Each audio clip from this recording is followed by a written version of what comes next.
jiwa raga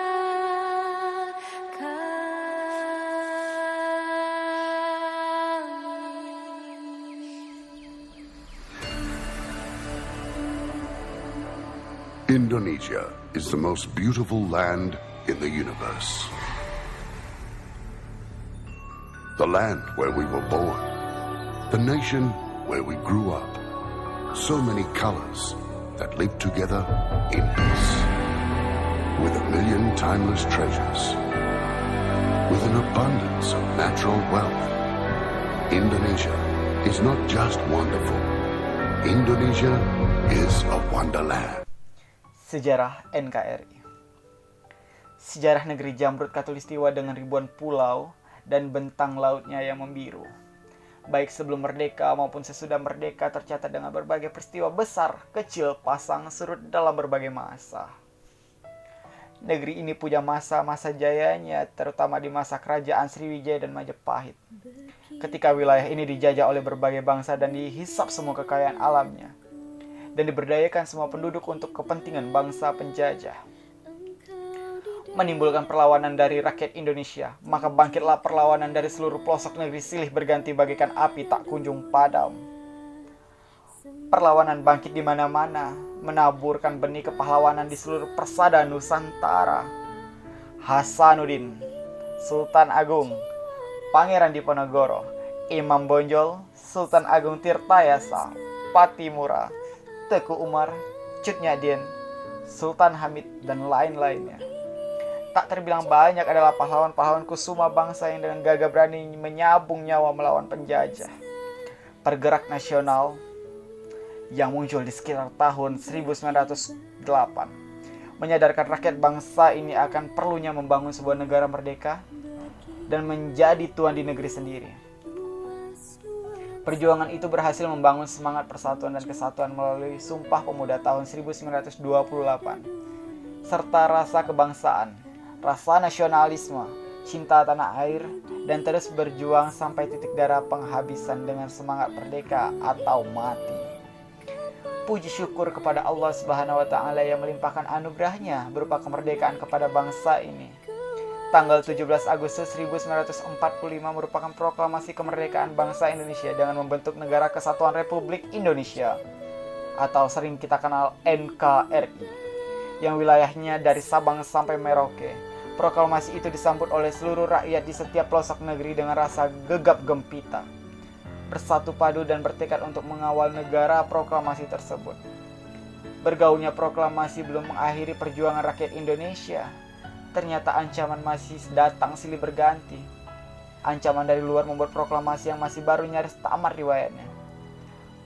Perang kemerdekaan yang terjadi setelah proklamasi kemerdekaan baru dapat berakhir tahun 1949. Telah diselenggarakan konferensi meja bundar pada tanggal 27 Desember 1949. Perang kemerdekaan itu terjadi selang 2 bulan saja dari proklamasi kemerdekaan dikumandangkan.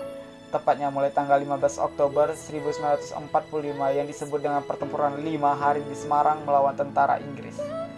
Kemudian menyusul pada tanggal 10 November 1945 di Surabaya melawan Inggris dan Belanda, yang mana peristiwa ini dikenal dengan Hari Pahlawan. Pertempuran melawan Inggris terjadi secara berturut-turut di seluruh pelosok tanah air, yaitu pada tanggal 21 November 1945 disebut Palagan Ambarawa. Medan Area pada tanggal 10 Desember 1945, Karawang, Bekasi pada tanggal 19 Desember 1945, Bandung Lautan Api tanggal 23 Maret 1946, Puputan Margarana tanggal 29 November 1946, melawan Belanda, pembantaian pendudukan Makassar oleh Westerling pada 7 Desember 1946, dan Palagan Palembang pada tanggal 1 Januari 1947 melawan Inggris. Berdasarkan dari peristiwa besar yang terjadi di masa lalu, pada bangsa ini membutuhkan pendidikan yang mampu memajukan bangsa dan negara, meningkatkan semangat nasionalisme, patriotik, cinta tanah air dan bangsa. Tidak sampai di sana, Belanda terus menyerang Indonesia. Dimulai dari agresi militer Belanda pertama. pada 20 Juli 1947 melalui Letnan Gubernur Jenderal Hubertus van Mock mengumumkan bahwa Belanda tidak terikat lagi terhadap perjanjian Linggarjati, dan keesokan harinya 21 Juli 1947 pukul 00.00 waktu Indonesia Barat, Belanda melakukan aksi agresi militer. Tujuan utama agresi militer Belanda adalah merebut daerah-daerah perkebunan yang kaya dan memiliki sumber daya alam, terutama minyak dan lain sebagainya. Belanda berhasil menerobos ke daerah-daerah yang dikuasai oleh Republik Indonesia di Sumatera, Jawa Barat, Jawa Tengah, dan Jawa Timur. Tentara Belanda bergerak untuk menduduki wilayah Jakarta, Bandung, Surabaya, dan Semarang. Yogyakarta menjadi salah satu daerah yang menjadi sasaran utama Belanda dalam agresi militer Belanda I. Kota ini diserang dari udara dan menimbulkan korban tidak berdosa dari kalangan rakyat. Pemerintah Republik Indonesia secara resmi mengadukan agresi militer Belanda ke PBB karena dinilai telah melanggar suatu perjanjian internasional, Persetujuan Linggarjati. Atas tekanan Dewan Keamanan PBB pada 15 Agustus 1947, pemerintah Belanda akhirnya menyatakan akan menerima resolusi Dewan Keamanan untuk menghentikan pertempuran.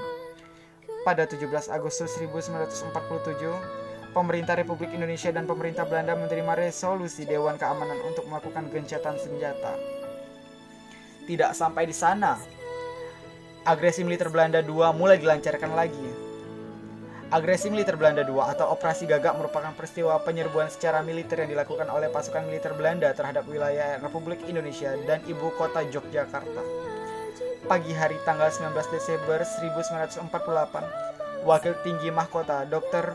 Bill berpidato dari radio dan menyatakan bahwa Belanda tidak lagi terikat dengan persetujuan Renville. Seiring dengan pernyataan tersebut terjadi penyerangan terhadap Bandara Udara Maguwo. Serangan tersebut menandai dimulainya agresi militer Belanda II. Pasukan Belanda berhasil melakukan penangkapan terhadap Presiden Soekarno, Muhammad Hatta, Syahrir, dan beberapa tokoh lainnya. Kota Yogyakarta yang saat itu merupakan ibu kota Republik Indonesia juga berhasil dikuasai oleh Belanda. Jatuhnya ibu kota negara ini menyebabkan dibentuknya pemerintahan darurat Republik Indonesia di Sumatera yang dipimpin oleh Syarifuddin Prawinegara. Perlawanan dari pihak bangsa Indonesia dilakukan pada 1 Maret 1949 yang kemudian dikenal dengan nama Serangan Umum 1 Maret Yogyakarta. Selain itu, perlawanan juga dilakukan dengan strategi gerilya di wilayah luar kota Yogyakarta, meliputi Jawa Tengah dan Jawa Timur yang dipimpin langsung oleh Jenderal Sudirman. Dari panjangnya kisah kita harus sadar pentingnya menanamkan cinta tanah air, melindungi hasil perjuangan para pahlawan. Sebagai pelajar, dapat kita petik hikmah. Belajarlah sebaik mungkin untuk membangun negeri ini. Jangan malas belajar, jangan buta sejarah. Bersatu padu menjadi sesuatu yang kuat. Di jalan benang merah,